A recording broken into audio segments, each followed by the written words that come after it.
they talked about a bunch of things, but abortion was kind of the big issue, and Piers Morgan. Piers Morgan says he's moderate, but he's a real right-wing Trumper kind of guy. But he had Francesca Fiorentini on, and she got pretty animated and made a lot of interesting points. So we're going to watch a little bit of this. We're going to watch a couple little clips, but she really kind of hammered him pretty hard.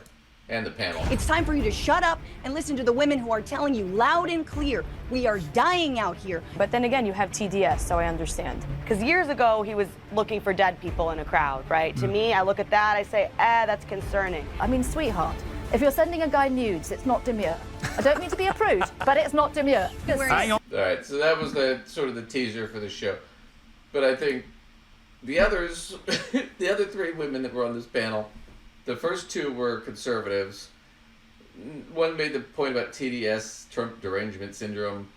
It's just if you don't like Trump, then there's something wrong with you, is their answer. The other woman, I couldn't tell, and the other one was talking about RFK's nude photo thing, which we won't have time to cover. But Francesca actually was the one who got into like real substantive shit where she was talking about the abortion debate, and I wanted to get into this.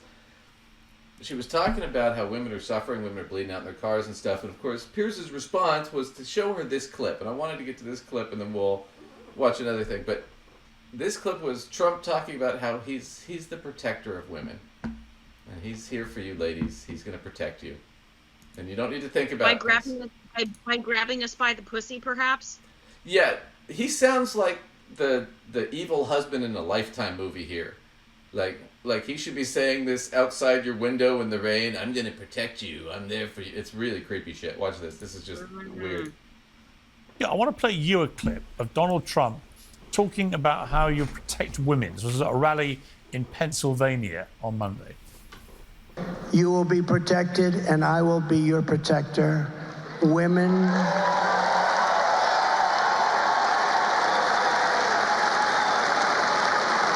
Women will be happy, healthy, confident, and free. You will be happy.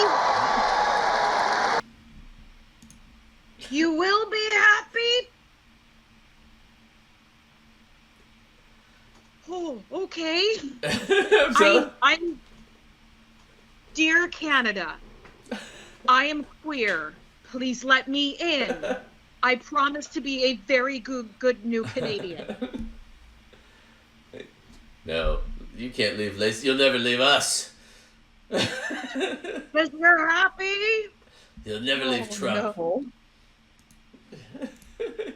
It's creepy shit. You will no longer be thinking about abortion. So all they talk about abortion because we've done something that nobody else could have done. It is now what was that? Where it always had to be, with the states and a vote of the people. He took your abortion rights away, so you don't need to think about it anymore. don't worry your little pretty head. He'll protect you. He's your protector. He'll be there protecting you. Or impregnating you. I mean. Right. Yeah, let's not ignore the extremely rapey vibes that are coming up of Donald right now.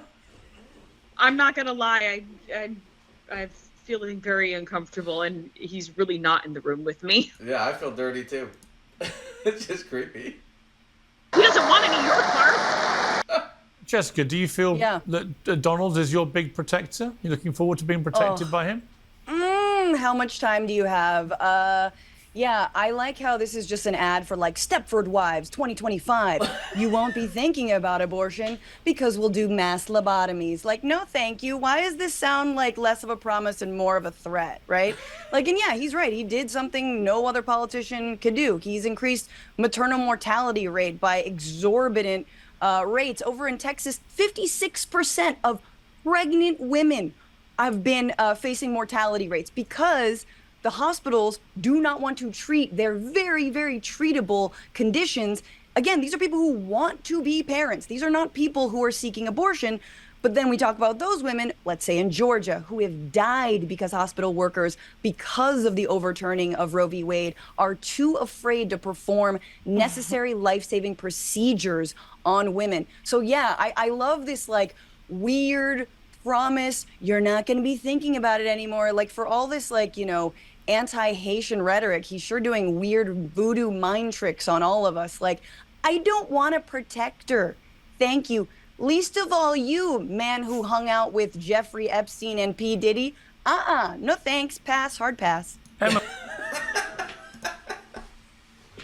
I think she kind of nailed that. I mean, yeah, who do you want to be your protector? Oh, I'll take the felon rapist. He'll protect me. I would love to go to a happy hour with her. I'm just saying.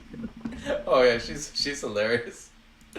Oh, but what was she talking about when she was talking? Because women, tens of thousands of women in these states where abortion is legal that want kids are, I mean, they're bleeding out in their cars, waiting for treatment. There are a lot of women that are getting injured or can't have kids anymore because they couldn't get basic procedures.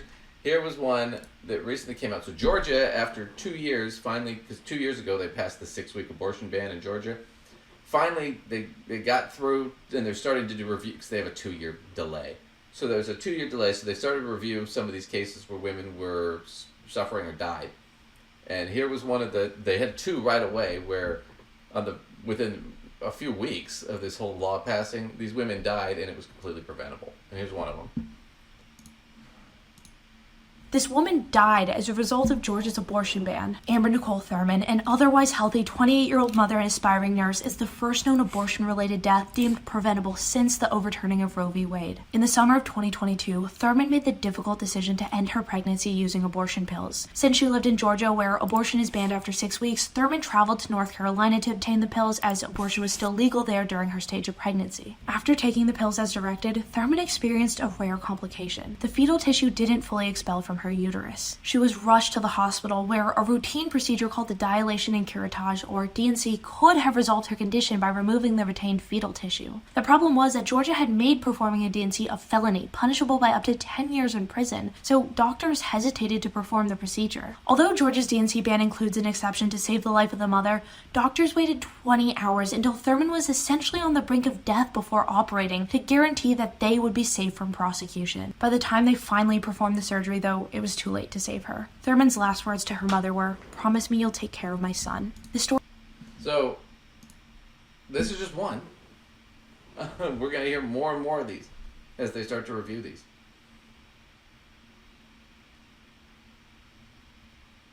This was a simple thing. A D&C is a simple procedure. They could have performed it. She'd been alive. Wouldn't have been a problem. Said they waited till she was near death because they were afraid that if they performed it sooner, they'd get prosecuted and they'd do 10 years in prison for performing the procedure. So you can't blame the doctors. You know, would you really want to risk 10 years in prison every time you had to do that? No, and it wouldn't be because I didn't want to do it. I just, it would be a, fear move, obviously. Yeah. But that's kind of the creepy thing about it. I just wanted to put a flag in that because we keep bringing it up on the show, and I just want to put a flag in it every so often when we can, that this is what's on the ballot, guys. Do you want the creepy, I'm going to protect you, the rapist, the guy with a long-standing history of sexual assault? The rapist that takes away your abortion rights. Yeah. Oh, okay. Let's just pair all that together because, yes, it's a thing. Yeah. Tens of thousands of women are suffering and dying, and as we covered last time, the number of abortions in this country has increased since they overturned Roe. Increased. It didn't decrease. So these people are not preventing abortions by banning. They're preventing safety. They're preventing safe abortions, but they're taking away women's rights. That's what this is all about. If they wanted to prevent abortions, they would be all for sex ed and Planned Parenthood and more contraception, but they're against all that shit. So this is what happens under these policies. This is not about saving the lives of unborn children. If it was, there are ways to do that. This is not one of them. This is creating more death and more pain and more suffering, and tens of thousands of women are going through this right now. So I just wanted to put a flag in that because we didn't get to cover it last week, but that was just a brief one. But yeah, I think Francesca did the right thing by pointing that out. You know, this guy's our protector. I mean, the guy that took away our rights. Sounds like a hero to me.